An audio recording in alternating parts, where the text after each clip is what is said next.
Bonjour à tous, aujourd'hui je vous retrouve pour vous partager mon organisation pour ne pas être débordée lors de la réalisation d'un ou plusieurs layer cakes. Donc moi je vais commencer d'abord par faire des fiches recettes. Je vais noter toutes les recettes de chaque molly cake, de chaque crème de fourrage, de chaque crème au beurre. Je vais noter également les petits détails, s'il y a des prénoms en pâte à sucre à faire, des petites décos que je dois faire moi-même. Une fois que ça c'est fait, donc moi en général, je m'organise sur 3 jours. Donc le premier jour, je fais cuire mes molly cakes et je prépare mes crèmes de fourrage. Ici, j'ai préparé 2 molly cakes et une ganache montée chocolat blanc pour une pièce montée. Donc le deuxième jour, je vais préparer les crèmes au beurre, tous les petits éléments en pâte à sucre ou en chocolat.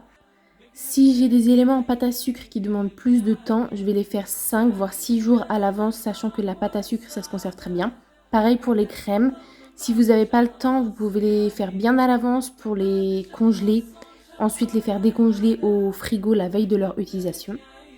Le troisième jour, je l'organise en 2 parties. Le matin, je vais m'occuper de faire mes fourrages. Et l'après-midi, mes couvertures et les décorations comme les coulures, les pochages, etc. Donc ici, j'ai coupé mon molly cake et je l'ai imbibé avec du lait, mais vous pouvez très bien le faire avec du sirop.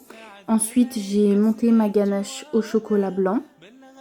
Pour le fourrage, je vais d'abord faire un boudin de sécurité de crème au beurre.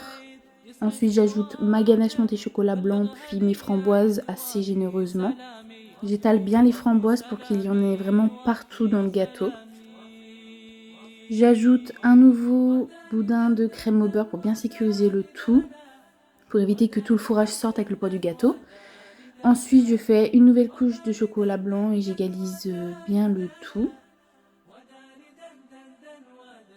Je viens ajouter ma seconde tranche de molly cake et je vérifie qu'elle est bien droite. Ensuite, je répète l'opération de fourrage.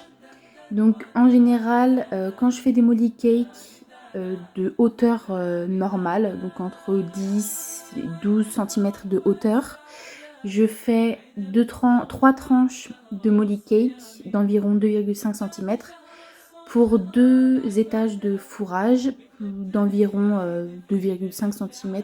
Je ne mesure pas forcément, mais j'essaie de les faire de la même épaisseur que le molly cake.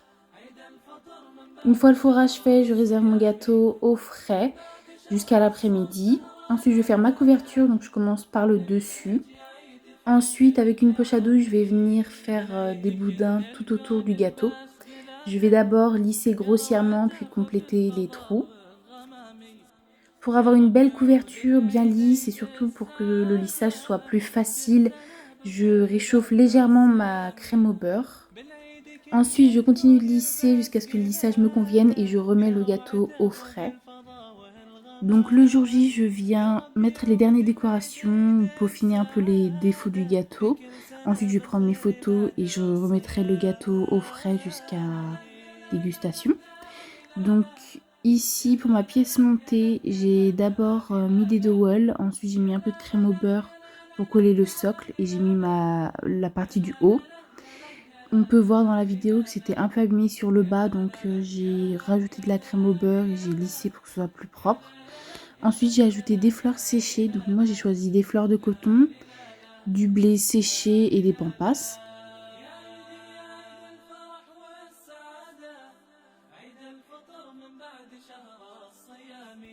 Après avoir mis toutes mes fleurs, je vais venir ajouter des feuilles d'or. Ensuite, je prendrai mes photos et je mettrai la pièce montée au frais jusqu'à dégustation. Donc voilà, la vidéo est terminée. J'espère qu'elle vous a plu et qu'elle vous sera utile. Si vous avez des questions, n'hésitez pas à les poser en commentaire. Vous pouvez également me suivre sur TikTok et Instagram. Si cette vidéo vous a plu, vous pouvez la liker et vous abonner pour plus de vidéos. À bientôt!